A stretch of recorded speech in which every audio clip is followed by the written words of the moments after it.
And we are back, everybody. Welcome back to the Cholo Tears podcast. This is episode 8. I'm Anthony. I don't have my camera on today. I apologize. I've been having issues with it. Hopefully by next week I'll get a new camera, have it resolved. Next to me in my left, which you can't see me pointing right now, but I have my co-host RJ. RJ, brother, how you doing, baby? What's going on, guys? It's good to be back. 8 episodes down, man. It's fucking crazy. We've been doing this for a little over 2 months now, man. But, it's kind of... Season's been going by pretty quickly, man. But I'm good. I'm good. Holding up in here. Dealing with a little bit of a heat stroke. If I look a little glossy, it's fucking hot in my room. But I will have to just kind of stay just early, just in case. If I cut out, my Wi-Fi is acting a little trippy for the last, 12 hours. So if I cut out, I'll do my best to kind of get back into the stream and everything. But everything should be good right now. So just laying that out there for you guys right now, man. How you doing, Ant? I'm doing well, and trust me, I'm no stranger to Wi-Fi cutting out the last couple weeks. But I'm doing pretty good. The Dodgers are in town for me. I live in Arizona, so definitely excited for that. Hopefully, I have some good things to tell by next week. But we'll see how the weekend goes. Mm-hmm. Yeah, man, I'm excited. There's gonna be no Dodger, Laker no Raider Laker materials this weekend, guys. Just because the Raiders are just starting rookie camps. There's not much going on. The Lakers just got bounced, so there's no rumors to talk about. But we will have a little bit of a fan sub kind of submission, and it's got some questions for us that kind of ask about the league and stuff like that. So it's gonna be a little bit of a more fun episode, a little bit more stuff towards the end. But yeah, don't forget, guys, drop a question if you guys want us to answer anything. Please let us know. Feel free to ask us anything, man. Honestly, we'll make this a fun one. But yeah, that's about it, man. No, we got some fights tomorrow, so maybe RJ can kind of dip into that as well later in the ep. It's a little bit. There's not much to really talk about with those, but I'll talk about them for a little bit. But with that being said, let's kind of dig into it. So. This last week, we started a series with the Atlanta Braves, another 3-game series in Atlanta this time. And it's the second time we faced them in the season. And the very first game, we take a 2-1 win. Yoshinobu Yamamoto continues dominating, man. This guy, and I kind of have a little bit of a bone to pick with talking baseball. Just a little small one. They picked Paul Skeens as their National League Pitcher of the Month, over Yoshinobu Yamamoto. And to be honest, don't agree with that at all, man. I think Yamamoto definitely gets snubbed, man. He's not getting the recognition, it feels like. Like, I get it, Paul Skeens is he's like the new shiny toy, I guess. There was this whole thing last year when he got brought up. It was like, oh my God, here comes this guy throwing 101. He's got filthy stuff, and he does. He has filthy stuff indeed. But you can't tell me that Paul Skeens was the better pitcher in April than Yamamoto was. Yamamoto was dominant, man. Sub-1 ERA, and you're picking someone that's got above a 2.5 or something like that. But what are we doing here, man? It's insane. But anyways, Yamamoto fucking shoved. He looked awesome. He went 6 innings, 1 hit, no earned, 2 walks, 6 Ks, 91 pitches. He was awesome. He did what he did, and he's been doing that all year long. And what was actually kind of cool was the bullpen held it down for us, too. They went 3 innings, 1 hit, 1 earned, and 4 Ks. They did allow a little bit of a Matt Olson home run. That was the only run that they had. It was a solo shot, so nothing really hurt from that. But Mookie with a solo shot and Will Smith with a sac fly. Can't ask for much more. 2-1 win. That's exactly what you want to do, and your offense definitely capitalized with having very little to do, I guess. But they did what they did. And, can't ask for much more than that, man. What you got, Ant? So, pretty much the same thing. Watching the game, Yama just looked so dominant. He only allowed that 1 hit, and that was in the 6th inning. The only thing that had me surprised was just the bats, because nothing against, is it Grant Holmes? I know. What's his first name? Yeah, Grant Holmes. Holmes. Nothing against him. He's actually been a decent pitcher. But I feel like we should have been able to jump on him more. His stuff was just working that day. But it was a pitching duel at the end of it. I mean, you look at the stat line. Dodgers 4 hits and Atlanta with 2. Both pitchers came and they shoved. Kirby Yates just kind of left a little lollipop to Matt Olson, but that's fine. I'm more harsh usually, like on like the bullpen and all that stuff, but I'll take it just because Atlanta's finally getting the groove. They're getting into their groove. I know starting off the season with us going against Atlanta, it was, they just came off a series with San Diego and they started off 0-7 and we ended up sweeping them. But now that we're a month into the series, or I'm sorry, the season, they're getting the groove of it, so they're gonna play Atlanta baseball. Like this is a potential playoff team, which I honestly before the season had them already kind of booked as a playoff team. But you love to see it when it's a competitive team like this. I know they're under 500 right now, but that's not going to be the case at the end of the season. So no one really else kind of stood out. Like I said, Mookie just went 2 for 4, got the home run. It was a pitching duel, but I'll take that dub. It was a really good game. It was a really good game. I will too, man. Yeah, Braves record, their record doesn't show what they are as a team. It is really unfortunate that they opened up the season, back-to-backs against us and the Padres, both on the road. That's hard to do, and especially given that San Diego, dude, I mean, say what you want. We could clown on Padres fans all the time. Most of them are fucking jabronis, but that is a tough part to play in, and especially to open up the season. Like, San Diego's been rocking the last, 2 years, and honestly, and then obviously Dodger Stadium is Dodger Stadium. It's hard to pitch anywhere there or just play there, but they are definitely coming in their own, which is what you like to see for baseball because they're a really good team. They have a lot of great talent. They're just not all clicking, and they're getting healthy too. But they're definitely taking the steps forward to kind of just get better. But yeah, that's all I got for the Friday game. Great win. These are the kind of games that you want to actually I don't know how to say it. It's just you want to win these games. These are the ones you want to win. 2-1. You show off for your ace, and you get enough runs just to kind of just supplement them. So that's a good one there. The only thing is that even yesterday's broadcast when Yamo was pitching, he has the worst of run support, which that's concerning. Every time he's on the bump, they've only I think averaged 2 runs per game, but. Yeah. Luckily, this 2 runs actually did allow us to win, but we do need to see, especially when he's pitching. And I know probably the time that he's pitching is probably their ace as well as pitching. Whoever the team is, it doesn't really matter. But yeah, that's one thing they need to get the bats going when Yama's pitching, because if you can get him a 4-run lead, 5-run lead, he's just gonna be on cruise control. Even with the 2-run lead, he's on cruise control, but it's just a lot easier, less stressful. That's it. Yeah. No, I get you. Yeah, I mean, no earned runs this last outing, so it's kind of just get him something, man. And if it has to come with a Will Smith sac fly or a Mookie solo shot, it is what it is. But we're able to get the job done, and I was it's a good team win right there, honestly. Yes, sir. So that leads us into Saturday. Roki Sasaki finally got his first major league win, man. That's something we wanted for the kid, and it's kind of surprising that it's taken him this long to get his first win. But he goes 5 innings, 6 hits, 3 earned, 2 walks, 4 Ks on 98 pitches. I do love the 98 pitches. They're definitely letting him go deeper into games or letting him try to get himself out of trouble. Mm-hmm. But the one thing that really showed out too was the bullpen went 4 innings of shutout ball, man. They did the damn thing. Ozzy Albies did get a solo shot off him, so there's not really much you could do about that. But other than that, the bullpen went 4 shutout, 4 hits, 5 Ks, 1 walk. That's something that you love to see going forward, especially since we have ridiculed the bullpen the last couple weeks for not being as tip-top shape as it was supposed to be.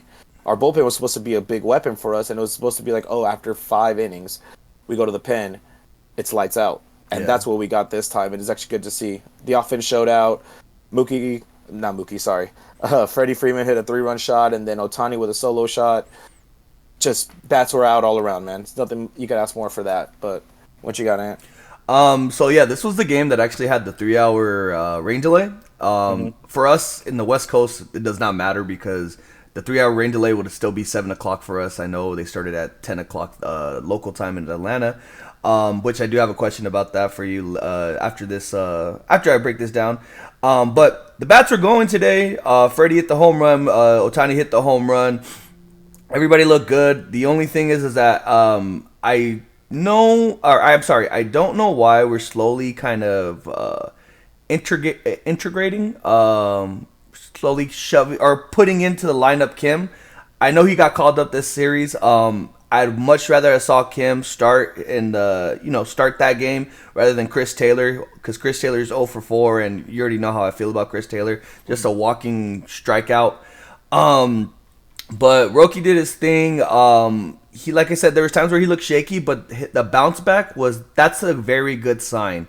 As long as he could bounce back from, like, let's say, like him giving up a walk or just getting into trouble, that's a good sign for the future that it's just getting more experience, getting more MLB live, like just MLB live bats, like he got his first win. That was great. Bullpen did their thing. They shoved.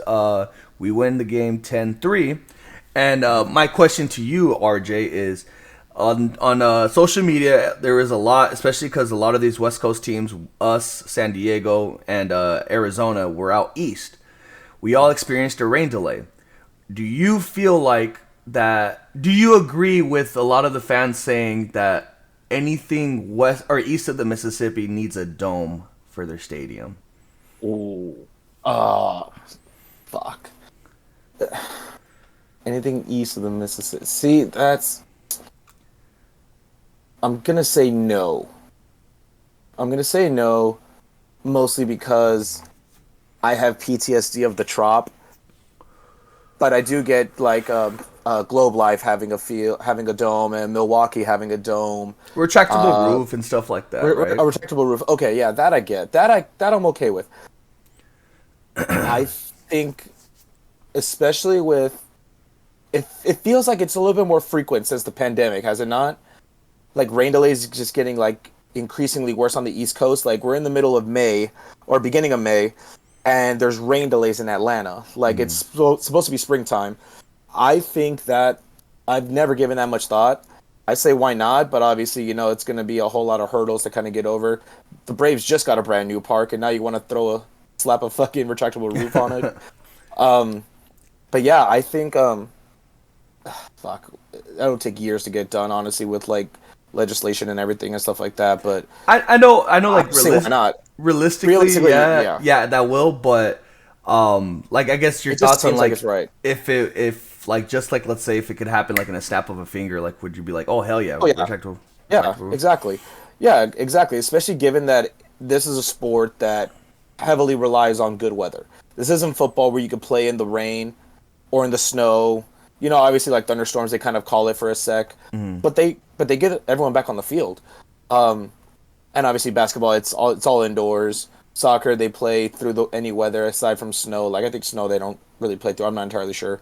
But yeah, I say why not? Yeah, I agree, because we're having instances like sometimes we'll have like end of May series like in Detroit or Minnesota or in New York, and they're all getting rained out. And here on the West Coast, it's sunshine and rainbows over here. Like, it's something that we have a luxury about. But yeah, I definitely agree. Because do you happen to know how long that rain delay was? I know it was in the ninth inning, right? Are you referring to the? No, I think that's another one. That was the Yankee San Diego one. I think you're thinking of the ninth inning. No. We had didn't we have a rain delay that stopped in the ninth and then they finished out the rest of the game? Or am I thinking about that? I know this was that in Philadelphia? Let me look at my notes really quick. Yeah. But we did have an instance where there was a rain delay. It wasn't during Miami. No, yeah, you're right. I just don't remember what team, because I remember I was pissed out because I think I was at work and I was watching the game and I'm like, dude, like just fucking get the last 3 outs and just call it a game, Yeah. Like I just don't remember which. I think it may have been the first game. It may have been the first game against Atlanta because, like you said, this one was delayed about like 2 hours or so. It was delayed a minute. Yeah. I think it may have been the night before, like the ninth inning. It just took forever to fucking finish. I think because did Kirby Yates get the save on Friday? Friday. Let me check. Evan Phillips. Evan Phillips. Fuck, it may have been that one. I remember Kirby Yates pitching. It may have been Phillips. I'll have to double check, but yeah, I agree. There should definitely be retractable roofs on the East Coast just to kind of keep the season going. Honestly, if it happens on the West Coast, it's really weird, but it's random because it's springtime over here on the West Coast. But yeah, there's other teams like Milwaukee, Texas. The Twins used to have one. Oh no, they had a dome. There's other people with retractable roofs. Honestly, there has to be. But yeah, I think Houston has one. Well, Um, and but you know what? For me, I'm actually against it.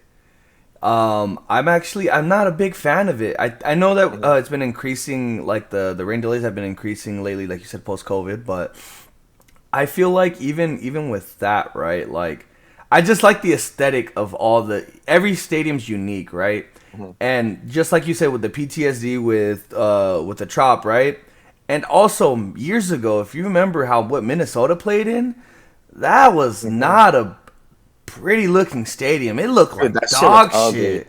I hated that stadium so much in the Like show, man. that one, and then even like you said, like Tropicana, like that, those stadiums. And I feel like yeah, maybe with due time they could make them look pretty, but yeah, Mhm. I'm like, I still like like New York fucking Yankee Stadium. I don't know why I kept on saying New York. I like Yeah. Yankee Stadium. I even like Citi Field. Like those are pretty stadiums. Now, yeah, to make a long answer short, I'm on the opposite side. I'm like, you Yeah. know what? It's okay. Maybe a little rain because both teams have to play in it. It's not just one Yeah. team that's getting the short end of the stick. Both teams have Yeah. to play in it, and they don't practice in the rain, so it's not like they have a competitive advantage, Yeah. Yeah. I I agree. Yeah, I do love how every ballpark is different. It just makes it really unfortunate as like a fan, especially like if you're an East Coast Dodger fan that just can't stay up for the games. Like, dude, like that game started out what like almost 9 o'clock maybe. Dude, Yeah, pass on all that, man. Pass. But I do love the fact that every team is kind of different or every ballpark is different. But yeah, like if we could magically like throw like a fucking ghetto ass tarp over the fucking stadium just to fucking make sure the game keeps getting played, I would, man. But yeah, I definitely agree with your part of it too. It just gets annoying when rain delays kind of just hurt the game, especially since other sports don't really have to worry about weather that much. But so that's all I got for the Saturday win. Looks yeah, same good. here. Just sucked that it fucking started off like like 2.5 hours late. But that leads us into Sunday, and this game was a little frustrating for me. I was watching it at my girlfriend's sister's house, and had so many opportunities to win this game, but we just couldn't do it. So Dustin May, obviously, it's his first time pitching in like about a year and a half. He's kind of been slumping the last couple starts, man. And it's kind of unfortunate. This one a little bit worse than others, but he goes 5 2/3, gives up 5 hits, 4 earned runs, 2 walks, and 6 Ks, 97 pitches. I mean, he's going deep, which is deep into games, which is good in terms of pitch count. But he gives up two-run homers to Austin Riley, and that's just obviously like a that's really rare. It'd be different if it was like 4 earned runs, but it was like kind of spread out through the lineup, or at least it was like one whole inning where they put up four. But this guy just got him twice, and we end up losing this game 3-4. And we had multiple opportunities to kind of win this game, and it was very like frustrating to watch. Miggy Rowe hit his first home run. It was a pinch hit home run, so that was good to see. But after that, we go 0 for 10 with runners in scoring position this game, man. So this Yeah. is what I mean about it being frustrating. Like going 0 for 10, it's it's inexcusable. And this is what we've given the lineup kind of issues before in the past. We've talked about this, but there's not much more I have because the criticism in the lineup is it's definitely been well documented with us. We've always had criticism with the lineups. But yeah, going 0 for 10, you can't expect to win games like this when you go 0 for 10 with runners in scoring position. Um, Go ahead, man. What you got? Yeah, same thing. The two pitches that Austin Riley clobbered were sweepers that didn't sweep. It was just like a cement mixer. Looking at that, like it it was like I said, it was two bad pitches that he threw, and like they didn't break, so he was all over that. Mhm. Watching the game, like you said, it was frustrating because it was a game that was one of those that we could win. In the ninth inning, we get I forgot, how did Pajes get on? I think he got a base hit, right? Got a base Yeah. hit. Kim comes in to run. He has that really he has good base running IQ because once I think it was the catcher. Yeah, the catcher was trying to hold him at second and ends up throwing to first, and he breaks off for third. So we Mhm. have a runner That was a on great play. third with one out. Mickey Rose strikes out, and then Barnes strikes out. 0 for 10, like you said, which we've had this conversation with the runners in scoring position. That's the biggest thing I'm concerned about because, like, we'll have games where it's like, we win like 15-2, and the next game we're just 0 for. Just big zeros up on there. I understand it's a long season. We can't produce every single time, but just that's the thing. You got to find a medium. Get a good average of that, pretty much nothing else. Just cuz like I said, Riley killed us. May threw 2 cement mixers, and I mean Elder, he pitched really well. It was a Sunday game, just wasn't nothing pops out for me. Nothing that pops out that pisses me off other than we have to get that runner in, man. We have to get that runner in. Yeah. Yeah, I mean, we go 2 for 10 with runners in the scoring position, we probably win that game. Or the game just looks completely different. You can't put a goose egg with runners in scoring position. You just can't. Especially with a team like this. Like, granted, it's a Sunday game. Like, they're probably resting some starters. Like you said, Austin Barnes was filling in for Will Smith. Yeah, Teo was still in the lineup. Kim just came up. You gotta capitalize. That's the biggest thing, and it's something we're gonna always harp on and stuff like that going into the season. It's something we've harped upon like the last couple weeks. There's sometimes we just can't capitalize. It's a very night and day kind of team sometimes, and that can make it very frustrating, honestly. Yeah. But that's all I got for that. It wasn't that bad, of a series. We're taking 2 out of 1 in Atlanta. I'll take that any day. Yeah. I would too, but it's like after you do that, and then what do we talk about? We took 2 out of 3 in Pittsburgh. That's right. But yeah, like, I mean, I would prefer sweeps, honestly, but like we were right there too. It was just so close to capitalizing on that, and as soon as we're able to, I think we'll be like a much better off team, especially with how the rest of our lineup has kind of been contributing now. Andy Pages is a force in the lineup now. Like, it was before, it was like, oh god, like, should we have to send him back down? Now he's seeing the ball, which is great. And the one thing I will notice is Max Muncy's wearing glasses. Not sure how much that's helping him because he's only got 2 hits in the last 2 series. So Jesus Christ, dude, it's so fucking bad, man. Yeah, 2 hits in the Atlanta and what we're about to talk about, the Miami series. Mm-hmm. He's got 2 hits, and then he goes 2 for 4 last night, which is good. But honestly, like, fuck, man. I can't with this kid that much anymore, man. I think with Kim coming back, dude. I mean, Kim came up because Edmonds on the IL, which is like really big for us. Oh yeah, we lost Tommy Edman, guys. Yeah. Good news for that. But as soon as Tommy comes back, man, I have a feeling that Miggy Rowe might be taking Max's spot. Honestly, I wouldn't doubt it. But especially with Kim going back to second. Question for you: If that's the case, like, why wait on Tommy? Why not put Miggy Rowe at third already? Because at that point, I don't. Because Muncy's had a dead bat. Like, he's had a dead bat. Like, either way, if you throw Miggy at third, and he's not known for it being a hitter, but defensively, I guess you get an upgrade, and whatever. Like, expect nothing from the hitting side. Whatever you get is a plus. And us, for the opposite, for Muncy, we're expecting him to hit, and then if he does something defensively, that's a plus, But he's not hitting, and he's had multiple errors already in this month. Yeah, it definitely seems like his defense has regressed from the last couple seasons, and it's kind of unfortunate. But Dave Roberts can't keep looking at him and thinking that's a viable option because of his possible power. The power doesn't look like it's there right now. It looks like you said, he's got a dead bat. But I think right now, they're looking to kind of keep. I don't think they're rushing to put Kim as like an everyday starter.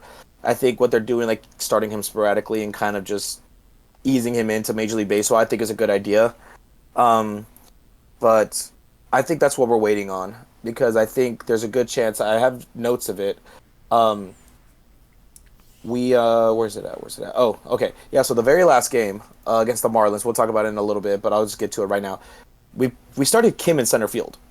Mm-hmm. And that's something that kind of like, kind of made me scratch my head a little bit. I'm like, okay, so he is multidimensional. We talked about how, he's kind of. Didn't you say he was playing a couple games in center field for the minor leagues for Double A? Yeah, so with the comments, they had him play. I don't know the actual amount, but at least more than once in center field they had him out there. Okay.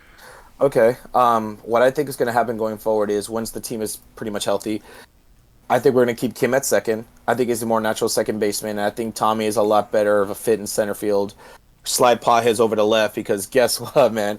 Michael Conforto is not playing for a contract right now, man. He's god awful. Like I thought Muncy was bad. Like this guy might be fucking just comically worse. Oh yeah. And then obviously we have Teo and Wright to kind of just round it all out. But I think that's going to be it going forward, and I think it's going to be a little bit of a platoon. Maybe it'll be like Miggy Rose starts against left-handed pitchers, and maybe Max will start against right.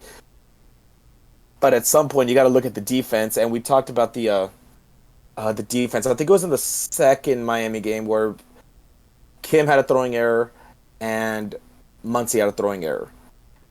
But with Kim, it's kind of a given. You got him like kind of working through two positions. Max Muncy has been at this position for about like 4 years now, and he's still just not getting better. It's just, it's frustrating, man, honestly. And I don't know what they're gonna do. I don't know how much more you can tolerate as a team and think, you know what, he's our best option at third. I don't know what else to say, honestly. Outside of that, man, it sucks, honestly. Yeah, it's frustrating, you know. Yeah. Yeah, and I feel bad for the guy, too, because, like, he was someone that we were hoping would bounce back, that we missed last year in the playoffs. It was like, shit, well, if he can get going, we didn't really need him because we had, playoff Tommy Edman. And now it's like, okay, well, now, Tommy might come back down to earth. We need Max to kind of help out a little bit. And he's been hurting us. He's really been hurting us more than anything. But, yeah, that's all I got for the series. I'll take the 2-1.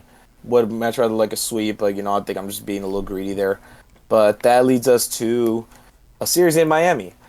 So the very first game was a bullpen game. Shocker. But you've given this guy a lot of shit. But Ben Kasparius has been probably like our best long starter or long middle reliever, I guess, for us in a minute. He goes, 4 innings, 5 hits, 1 earned, 2 walks, 5 Ks, 70 pitches. That's awesome.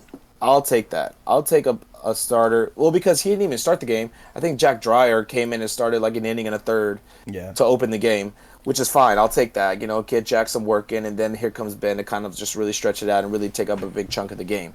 He's been awesome. Aside from like a couple of hiccups he's had and stuff like that, I think he will be a victim down the line of arm fatigue. So if there's like a couple September games where he gets hit around a little bit, August, September, it wouldn't surprise me that it's going to be because of games like this that really wear on him. We had Evan Phillips not even make the playoff rosters because of arm fatigue. Like, I definitely think overusing arms is still a thing, no matter how great your training staff is. This might come back and bite us in the ass. But he goes 4 innings, 5 hits, 1 earned ball. He looked awesome.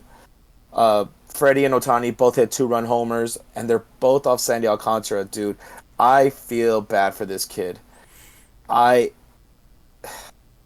This guy was a Cy Young candidate. Didn't he win a Cy Young? I think you might be right. I think he may have won it in 22 or 23. But he may have won a Cy Young. I can't remember off the top of my head. And this guy's getting lit around twice by us this year, man. Like, I feel bad for the kid. And this was Ha-Seong Kim's very first major league start. He got the first start here at second base. So, good for him. He's hitting ninth. He's fast as hell. I did not realize how fast Kim was. But, yeah, we hit around Alcantara again. It's a 7-4 win for us. No better way to start and to bounce back from an Atlanta game than, beating up on the Marlins again. What you got, man? Pretty much the same thing. The only thing that hurts, Teo goes on the DL, or the IL, I'm sorry. Mm-hmm. So Teo's out. And then going back to we're talking about the pitching, especially with this bullpen stuff. A couple days later, Evan Phillips right now is also on the IL. He's on the 15-day IL. So just losing pitchers again. And then now 2 big key guys are 2 most consistent players out of the 3, right? Mm-hmm. Tommy and Hernandez is both going to be sidelined for about a week or so. Mm-hmm. That's But big. it's yeah, and it's huge. So that's kind of like it's a punch to the gut, like a little nice little uppercut right there. But either way, I mean, we go into Miami. Miami, like I said, Mm-hmm. they're not expected to do much. They just get the job done. Mm-hmm. They're 4 for 12 in with runners in scoring position. I'll take that. Mm-hmm. Um, the bats were batting. Sandy, yeah, Sandy, man. I I feel honestly bad. think I honestly think he's gonna. Well, he's 100% getting traded. It just I don't know how much Miami's gonna get back now because Mm-hmm. if he cannot perform, like, because it's a gamble that they're gonna be taking at the end of the day. Yeah. Yeah. We Um, talked about this. yeah, like last week talking about that, it's like it's a gamble. But Freddie Freeman's coming into his own right now. I guess he is the leader against the Miami Marlins with 42 home runs in his career overall. Yeah. But Freddie's getting into the groove of things. Um, Otani's also getting in the groove of things. It's like at least for the eye test, numbers wise. Like if you look around, if you just look at his stat line, it looks like been in the groove. But we talked about this last week. Now like it's getting a little better. He's not as clueless. Not as like he's not guessing as much, in my Yeah. opinion. Yeah. But good overall win, man. It was a bullpen Yeah. game, and I'll take it. Yeah. I'll take it too. Um, Yeah, I don't have much more to add to that. So with that, let's get into game two, which took place on Tuesday. Yeah, Tuesday. Um, Tony Gonsolin's second start of the year. It seems okay. Let me read his stat line. He goes 5 innings, 4 hit, 2 earned, 2 walks, 8 Ks, and 82 pitches. He looked awesome. It seems like Tony Gonsolin's gonna be a guy that's gonna definitely need run support going forward, which I'm okay with. Um, I do like the 8 Ks. The getting people to chase, swing and miss and stuff like that. I'll definitely take that every day of the week, especially since we lack strikeout pitchers outside of Yoshinobu Yamamoto. So I would definitely take Gonsolin going 5, giving up 2, and 8 Ks. And on 82 pitches. I'll take that any day of the week. I would love to see him gradually get to 90, but I know we're probably just managing his workload and stuff like that. Um, it's frustrating because it's another game where our lineup failed us. We don't have Teoscar in there, so we have to rely on James Outman. Who goes 0 for 3, dude, gets a chance to come back into the big leagues, gets a chance to prove again, like, okay, I could be a guy, guys, I could be useful. Nope, goes 0 for 3 with 3 Ks in his first game back. And I saw that and I was like, oh, okay. But also, the team goes 1 for 10 with runners in scoring position. We lose in extra innings. We lose 4 to 5 in extras. That stupid fucking ghost runner starts at second and extras. I get it. I still hate it. JP Fireisen. Oh my god, dude. Ugh. No comment. I don't want to crash out right now, but I've been having a really good week. But what the fuck, bro? What the fuck? This fucking jabroni comes in and just fucking blows the game. I mean, intentionally walk the leadoff guy to kind of set up a double play ball. Cool. Now you give up a single. Great. Now you got bases loaded, and then you give up another single, and now it's just like, all right, game over. Doesn't help that you go 1 for 10 with runners scoring position, but you also don't put yourself in much of a better situation by by intentionally walking the leadoff hitter. Shitty coaching, I guess. That's probably the best way to put it. But other than that, just poor execution as well. What you got, man? Yeah, like these random faces, like I said, we're just trying to get some arms, but like fuck, man, like even Luis Garcia, man, I am not a fucking fan of him. He blows. Dude, he's awful. He's the Yo, one. Andres Diaz too. Oh, He already got DFA'd again. We already hell DFA'd him yeah, again. Batman.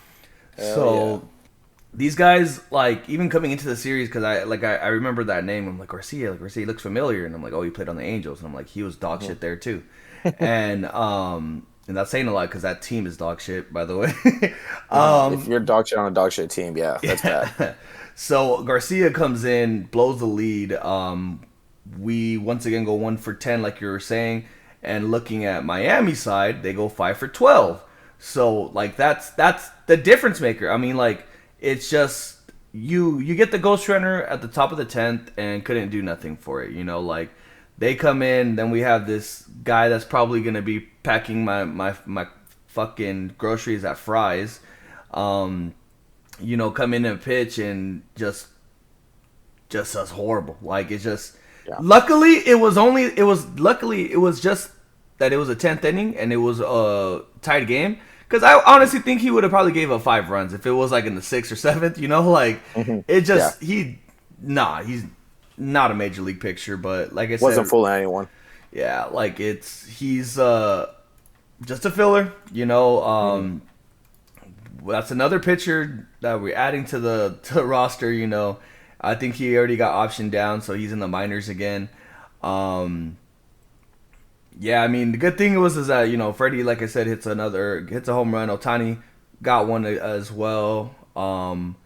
But yeah, nothing to give away. Like it's just kind of frustrating, like you said. The biggest thing is that we just sound like broken records every time we go to a game where it's a 1-2 run game or whatever. What do we go back to? We look at the runners in scoring position stat, and it's always 0, 0, 0, 1, 2, but then they have like 19, 15, 6 opportunities. You have opportunities, and yeah, you got to capitalize it. And to me, like, even though we win the series against them, it's like this is a sweep, man. You have to sweep these teams. That's what I'm saying. Yeah, these are the series that we talked about. Like, you got to sweep the Marlins at home. You got to sweep the Rockies at home. You got the Pirates at home. You got to take 2 out of 3, obviously, but like a sweep would be ideal. But yeah, it's just frustrating that like you let these little games get away, maybe because of just poor execution. And like you know, if you go 1 for 10 with runners in scoring position, you kind of deserve to lose. It's just my opinion. Yeah, you deserve that win. But yeah, other than that, you know, it's a 4 or 5 extra inning loss. You shrug it off. You get the next one because you know.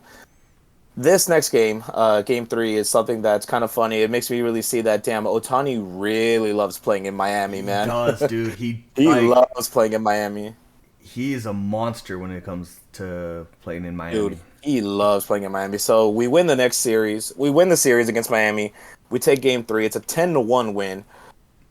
But it wasn't the ideal way that we would have seen it coming. We have a 2-headed attack by 2 pitchers that day, gave the bullpen a rest because they pitched a bullpen game on Monday, and you know we went to the pen pretty heavy on Tuesday as well. So we relied on Landon Knack and Matt Sawyer, who go 9 innings combined of 1-run ball with 9 Ks. Dude, what the fuck? And you get shit like this where we have Landon Knack, and this is the Landon Knack I appreciate. This is the one I kind of remember that was helping us through the dog days where we lost Gavin Stone and we lost River Ryan. Like, this is the Landon Knack I was thinking, like, oh my god, like, he's a perfect 5 guy. And then, you know, he gets slid up a couple times, but that's what you expect from a 5th starter. Like, you can't have all 5 aces like this is Diamond Dynasty. But Landon Knack looked awesome. This is the first game where Kim started in center field and then eventually moved to second base. And James Albin hit a 3-run homer. But, you know, we win 10-1. We did what we did. We're going to kind of be repetitive about, like, oh, this is the games you should really put belt to ass on these teams. And we did. And it helped that, like, our two, like, minor league guys did their part. And shout out to Matt Sawyer for going 4 innings of 1-run ball. And it was an unearned run at that. Shout out to 2 errors. But it is what it is, man. I mean, I'll take it. There's not much I could really want to say about this, man. Yeah, it's big. You know, getting, like, just having 2 arms to throw that game, it's definitely big because we're going to be going into the month of May and June, right? With the 1 days off in a month, maybe 2 days off maximum in a month, just because we had so much time off from recovering from Japan and all that stuff. So we fly from Miami to Arizona right away. So this game it's a big one. I really am appreciative. I gave my shit to Landon Knack. I still don't think he's an MLB player, but with that being said, I appreciate what you did for us, sir. Because 5 innings, even is it Sawyer throwing? Yeah, Matt Sawyer throwing 4 innings. Like, it just gives us relief because we cannot keep throwing our our best arms, right? We can't keep going with Scott, Trident, Phillips, which he's on the IL now. Like we can't just overdo them. Like and then the ones like so the other guys like the ones that are like like Garcia, Dryer, like even Capri Sun, that they'll do their thing sometimes, but for the most part they're not the key, right? They're just kind of leading up to it. They need days off too, man. I mean, like you said, Monday was a bullpen game, so for these two guys to step up and perform, whether if it was with Miami or I don't think they would have the same results but a team like Philadelphia's caliber, but yeah, because then we have a 4-game set going into Arizona. The bats 5 for 9. They left 6 on base, but 5 for 9. Outman hits a home run. Still don't care about Outman too much. He's here because Teo's fucking hurt, and so is Edman. Yeah. So for the most part, after this series and stuff like that, like. One thing is that, Outman, I want to see him go back to AAA. Now, Kim, I really, really like him because even in his first game, which I fucking didn't highlight, but I mean, he went 2 for 4, dude, and he had a couple RBIs, or RBI or two, and the experience with him being in the bigs is just gonna come, it's just like how we're waiting on Roki, we're waiting on, like Yamamoto last year, it's like. They have to just get the experience and they have to just get the feel for it because once they're MLB players and they were stars where they played at, they're going to get their form again. It's just that you get the pregame jitters, but pregame jitters with starting a career in the best league in the world, Mm-hmm. But overall, like I said, just the same thing. We could have had back-to-back sweeps, but I'll take it. I'll take the series win. And shout out to, like I said, Landon Knack and then Mr. Sawyer, because that was big for us.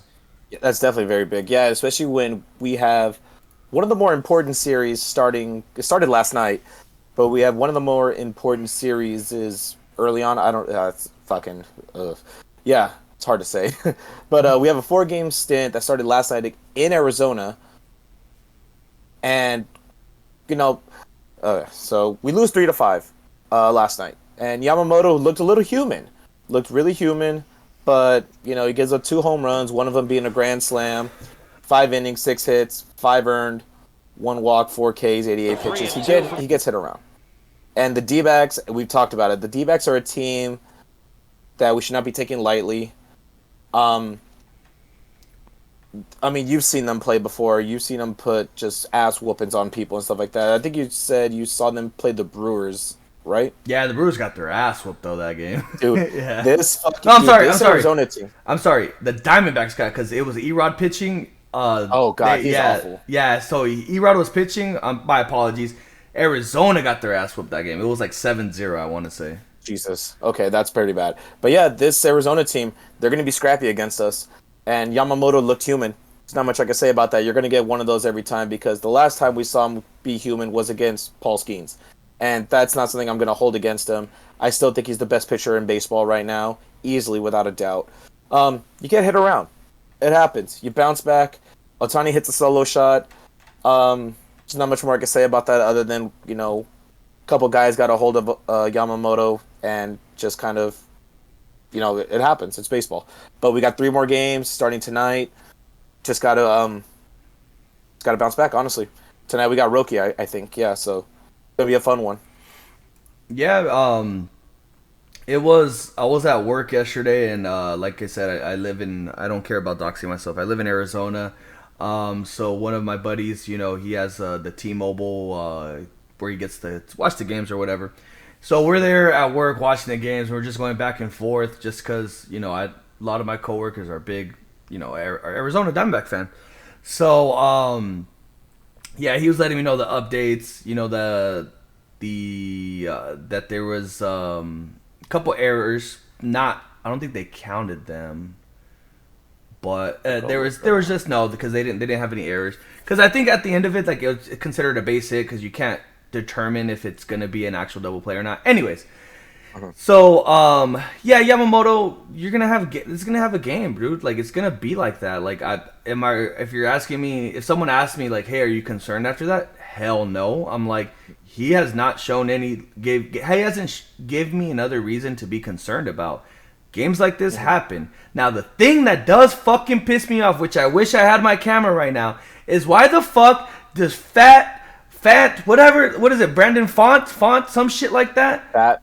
Font, yeah. Whatever, yeah. He is a Dodger killer. He's not even a fucking ace in their fucking roster, dude. Dude, every single time, going back to 23, he kills us in the playoffs. Fucking every single time he starts against us, he just fucking looks like, I don't know, like actually Tommy John, bro. Like he looks like he's amazing out there, dude.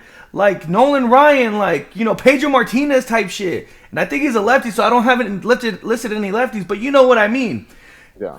Font has killed us, and I was telling my coworker too, and he's laughing his ass off because he's like, yeah, I'm like, I need to see the career numbers, which I didn't check it, but once again, he just, for some reason, he just kills us. Now, I was hoping that the bullpen for Arizona would have been more shadier because they have been not great this year.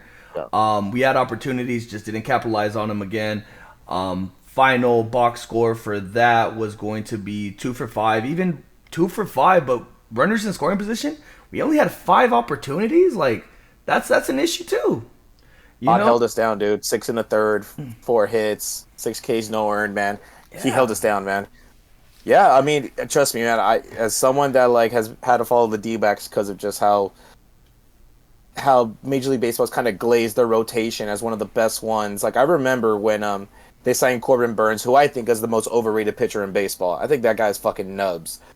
We got him tomorrow, but Major League Baseball was glazing the fuck out of the D-backs. They're like, oh, they got Corbin Burns, they got Zach Gallen, they got Merrill Kelly, they got Brandon Pfaadt, they got Eduardo Rodriguez, and they got Jordan Montgomery. And I'm like, dude, 4 of those guys are fucking mid, bro. You're like, we're not about to play up Eduardo Rodriguez like he's a fucking like an actual like 2 guy, dude. He was cheeks in Boston, he was cheeks in Detroit, he's gonna be cheeks in fucking Arizona.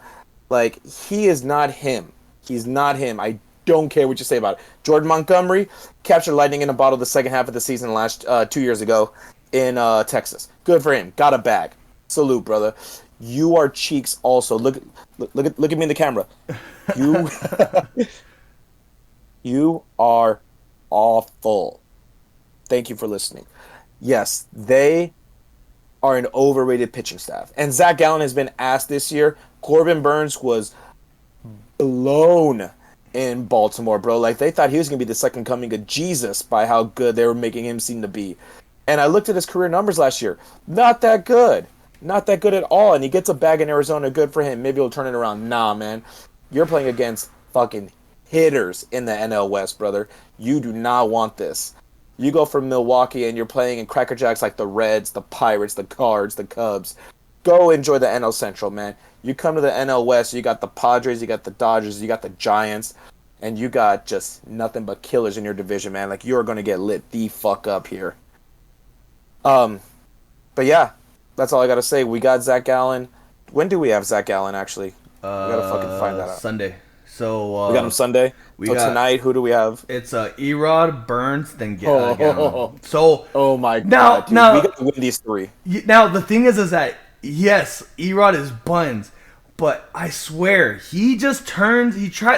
Everybody just turns up because we're the best. We're the fucking best. So everybody tries to turn another. I want to be a Cy Young this start. I want to do this start. I want to do this. The Dodgers come in town, so we do gotta win.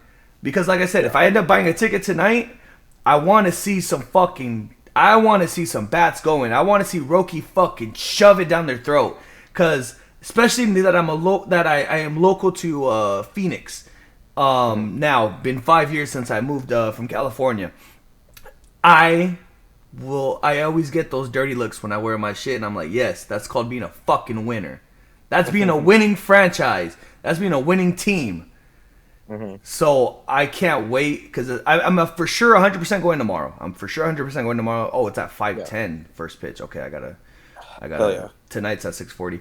But yeah, yes, the series we do need to win. I think we need to backdoor sweep them these next 3 games. You know, like lose the first one, that's fine. Get these next 3, take it the series. Let's get it. Yeah, I just checked Prize Picks right now. Obviously, betting's not legal in California, so all I have are prop bets to pick.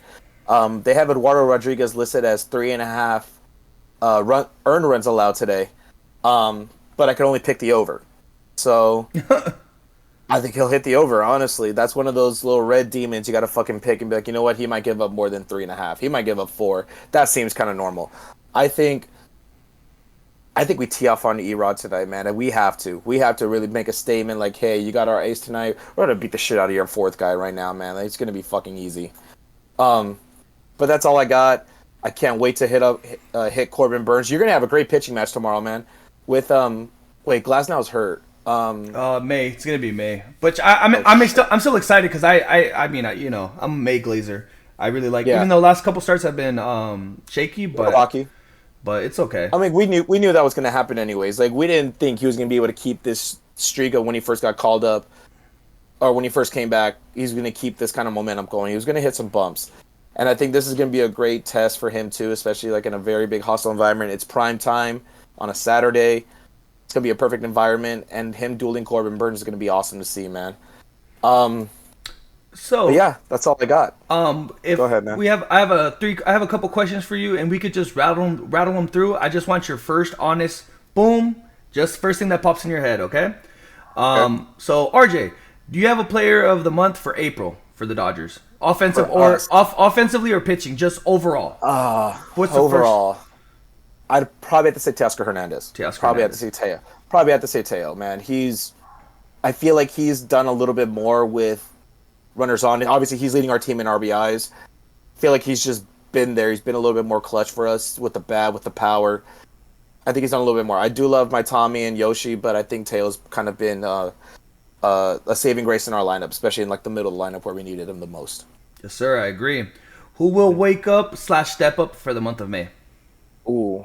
I know we're a weekend, Well, but I know we're a weekend. I'm gonna say, oh, well, Willie's already been kind of killing it. Tommy's gonna be out till like the middle. Same with Teo. I would ideally love to see Max Muncy, but that's not gonna fucking happen. Um, I'm gonna stay on the train. I mean, we talked about it last episode. I think Pages is gonna definitely come more into his own. I think the power's gonna click a little bit more. Seeing the ball, it's definitely hitting for more contact than anything instead of trying to kill the ball. I think Pages is gonna take the next big step forward. I think he's gonna find his power this month. alrighty. And then out of 1 through 10, how would you rate the Dodgers April overall? The April, I would say, is like a 8 out of 10. I Yep. think it's an 8 out of 10. I think that's a perfect rating. I think that's being very modest too. I could say 9, but I definitely think 8. We're leading the division.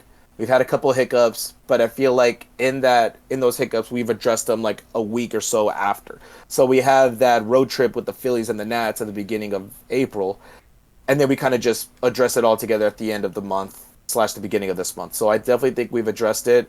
We've asked the people to step up that have stepped up too. So like Freddie's obviously come back. He's been hitting the ball. Mookie's come back from his sickness from Tokyo. He looks like he's kind of a little bit more reborn. The average is a little low, but he's going to come back in his own. His errors look not as plentiful at short. Shohei's seeing the ball a little bit more. We talked about this. I want Shohei to hit behind people. I don't like him at the top of the lineup having to start off rallies. I want him to be able to drive people in, but neither here nor there. And then Pa is turning it around. Tommy Edmonds doing his thing. Will Smith's been the best hitting catcher in baseball. Oh my god, dude! I need Conforto gone. Honestly, like I feel like his confidence is shot. I think there's probably no saving this kid right now, man. And it sucks. He had such great upside with the Mets. It just sucks that like he just can't get it going. He grounded into like one double play ball a couple nights ago. That's just like one of those things where I'm just in a slump. I can't do shit. Like the second baseman hits a fucking spinning back throw to second, and I'm like, oh my god, I'd be fucking pissed if that happened to me. Yeah, Like I can't get anything. before he got his hit in Miami, he was 0 for 31, and I was tracking it. If you see my Dog. Twitter feed, I just kept on going 0 for 25, 0 for 26, Over 0 for 27. Because he's one that I would say he needs to break out too. Like he needs to fucking, a guy to watch because we're paying him so much money and he's probably has really he has probably negative WAR. I want to say Yeah. 100% he would have to have it. Yeah, it's just a shame because it looks like it's the same with Muncy. Like Muncy had his first home run, you would think, all right, here he comes, and then he just does it. So like you would hope that there's something that like he can like try and get started, but his hits just can't get through, and that fucking sucks. Especially in baseball, where it's like I just need something to get me going, but he can't get anything started, and that's unfortunate. And I feel bad for the guy because I was really hyped when we saw him come in. I was like, okay, he's gonna man down that corner part of the outfield. He's gonna be one of those sneaky guys that we're gonna kind of resurrect, and it's just not been working out for us, man, and it sucks. But yeah, all right. So I want to ask you something then, Ant. All right, how or who do you think will be of a bigger impact coming back from the IL? Glass now or Snell? Um, I want to say, let's see, and I think it's because I like his stuff more. I like Snell. I'm gonna go with Snell, Okay. just because, Okay. just like the way that he pitches, like you said, he likes to dot the corner, so he gives up a lot of walks. But just even with the with it has to do with also, at least for me, just like coming off this contract, right? He just signed a contract with us. That's gonna get the fans going. It's going to get, and I feel like when you get the fans going, it's gonna get the team going. You know, Glass now. The only thing I have about him is that just they're both kind of in the same category. They're just always hurt. Mhm. I feel like though that Blake is more of a number one than Glass now, and it's shown that in the career since like Tampa Bay when they were both 1 and 2. You know, but definitely I would say Blake Snell, just because I like his stuff more, and I feel like he could even he's a Cy Young Award winner, man. Like he's been there, and he could prove it. He's proved it before. Yeah. I would agree. It looks like Glasnow's stuff looks a little shaky this year. Where I haven't seen the dominant ace from the beginning of last year kind of be here with us. It seems like he's given up a couple runs. The walks are there. He's a little bit more hittable. I definitely think also with a lefty in our rotation, please kind of just switch it up because it's all righties in our rotation. Right I now. definitely think that is something that'll give us some diversity going forward. But yeah, we definitely need him to just be healthy. I think he'll definitely be a big help with us going forward. All right, and also another one, a little bit of a personal question from mine, but we're gonna do it because we're degenerates and we're both like that. What are your five favorite four local flavors? Five favorite four local flavors. All right, I'm gonna rattle through this real quick. Blue Raz is the go. That's my number one. Then you go Blue to Raz is sour fire. apple. That one's they're both Oh, 14%, so I love those. Then mhm. I would put USA third because USA just has a good flavor to it. Number four is gonna have to be the fruit punch one.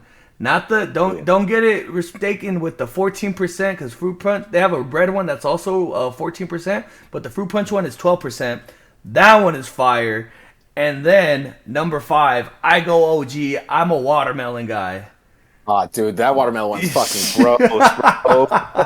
Watermelon one's fucking gross, man.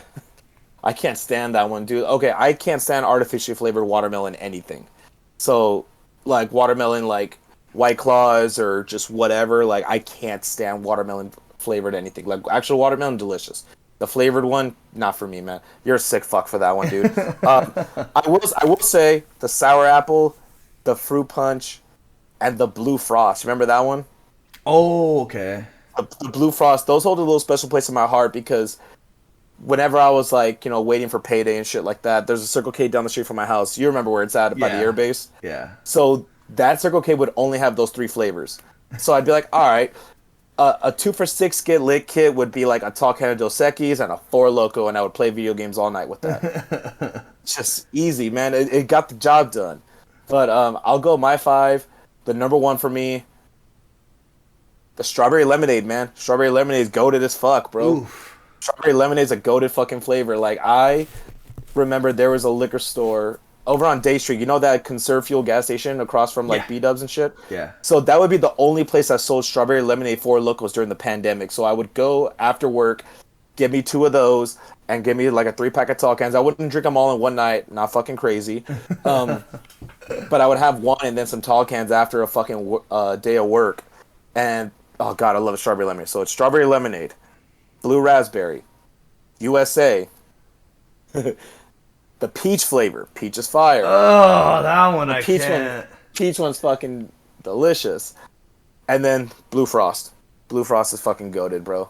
But yeah, those are my five right there. I swear I haven't seen a blue frost Four Loco in years.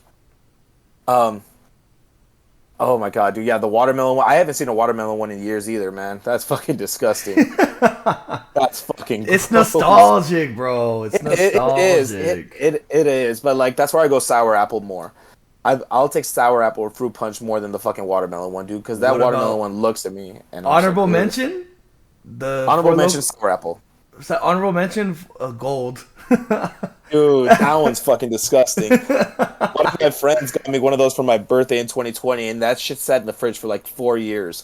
I was like, I should throw this bitch away. This shit was just sitting in the corner of the fridge. I was like, I don't want to drink that. It's been years since I got that. Like, so I fucking opened it and for gets and shiggles, I fucking smelled it. I was like, huh? Like I swear, I thought it was I'm pretty sure it cleaned my garbage disposal when I fucking poured it down when I poured it down the sink.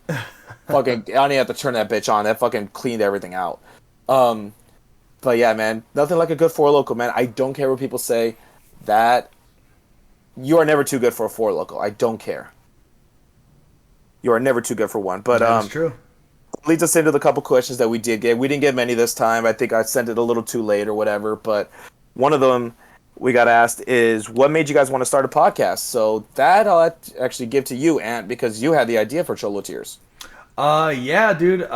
So I do streaming as well.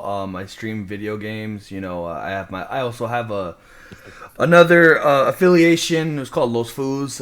It's me and my cousins, and we actually do like a Foo Friday every Friday where we get to all three of us. We'll play one game and then have our chats all together and then interact with everyone.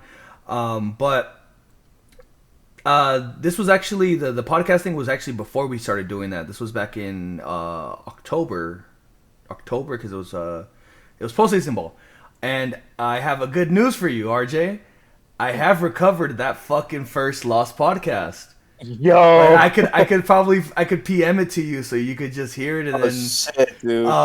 so we did. It was 2-1. We were down 2-1 in the NLC or DS. I'm sorry, against San Diego.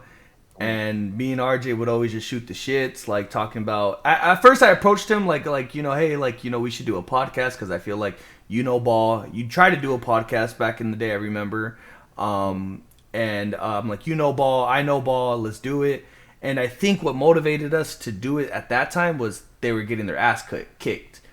And then By the D-backs. by The D-backs, I remember. no, well, this one was in the playoffs. This was last year, 2024, when they were down 2-1 against San Diego, and You're right. we recorded a pilot episode, and Yeah.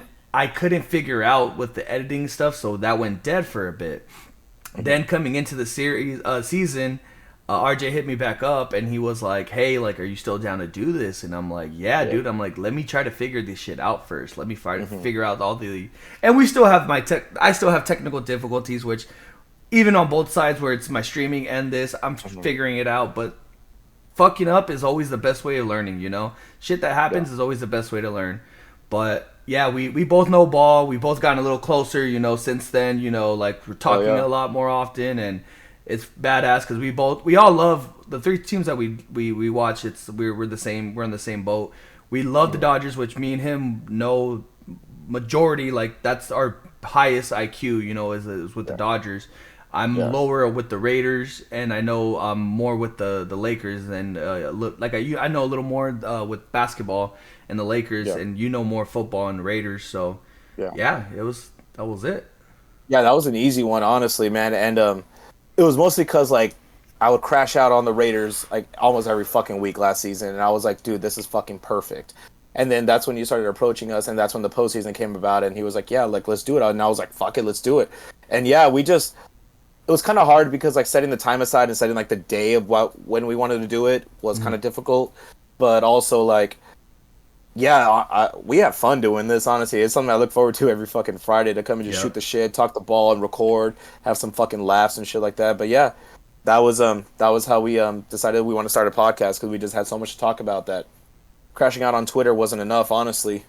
Yeah, we just wanted our voice to be heard. Exactly. And then another one is why is it that the Dodgers have the number one IL pitching rotation? I don't fucking know. I don't know, but this is something that's been recurring since 2023 almost. We love having starting pitchers go on the IL. I'm not sure if it's a problem with our training staff, if it's just our arms, we just kind of get unlucky, but it's something that we have always found a way to kind of just muster through and kind of address, whether it be the trade deadline or calling up prospects of ours. Last year, I feel like was definitely the pinnacle of having like an injured rotation when it would be, what was it? It was Yamamoto, Jay Flair, a Walker Buehler that came back from injuries in the beginning of the year, and then a bullpen game for the postseason. That's that was a roller coaster, and we were able to win that way in a short month. But yeah, I don't know. I mean, what's our injury rotation right now? It'd be Blake Snell, Tyler Glasnow, Yeah. Clayton Kershaw, Yeah. Stone, Gavin Stone, River Ryan, who was that? Oh, Michael Grove. Jesus, man, like you put this starting rotation on the Angels and they're probably a playoff team, man. It's fucking insane, man. Like, yeah, I don't know, man, but we've got 6 starters who could be at the very worst number 3 guys in other organizations. Like, you mean to tell me Gavin Stone wouldn't be a number 3 guy in Cincinnati? Oh yeah, 100%. behind like Brady Singer, like yeah, easily, or like in Cleveland or anywhere else, man. Like I don't know, but that's something that I've been like kind of thinking about too. Like our rotation is for the past couple years has definitely taken some punches, and we found a way to be resilient. I mean, we're doing it right now, but we're starting to get healthy. It looks like. And the pitchers are starting to figure it out too, so that's something we could definitely say going forward. Yeah, I agree. Yeah, and then the last one, because the other ones are about like, do you eat ass and will I eat someone's ass? So I'm not going to answer those. It's an MMA one. He was like, how depressing is it to be a huge Tony Ferguson fan? Buddy, it has been awful since the pandemic. It's been like 5.5 years of watching one of my favorite fighters that I've met in person, just fucking take the worst losses I've ever seen. Like one of them, I saw live in person. I saw it when I was in Phoenix, UFC 274. I saw him get his head kicked, or head like fucking field goal kicked by Michael Chandler. If you haven't seen it, and I highly recommend it.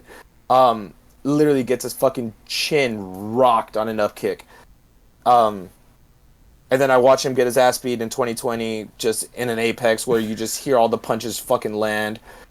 And then just hasn't won a fight in 5 years, 4 years. Finally got released by the UFC. And he signs with this thing called the GFL, which is the Global Fighting League, which is a MMA promotion that just hasn't gotten off the ground.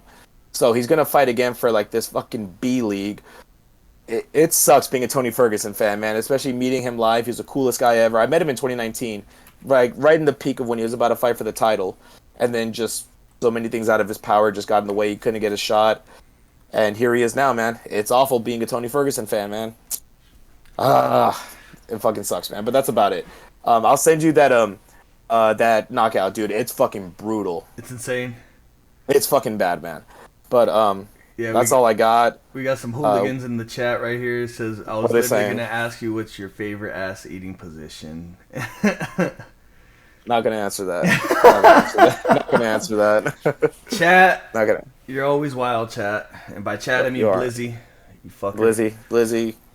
You a real one for being here every week, Blizzy. Appreciate you, brother. Oh my God. Real quick, thoughts on tomorrow's fights. What do you like any of them? I feel like it's like really. It's just a. It's a ho-hum pay-per-view, man. If you could stream it, guys. You got 2 title fights at the top that might seriously both go to decision. They might be boring decisions at that.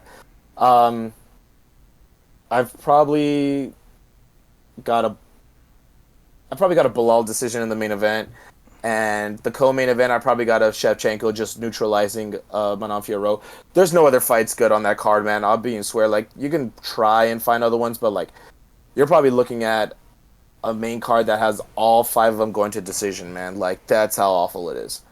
Pass on this week, man. I'll enjoy doing other shit with my time. Yeah, it's just a filler, a filler card, basically.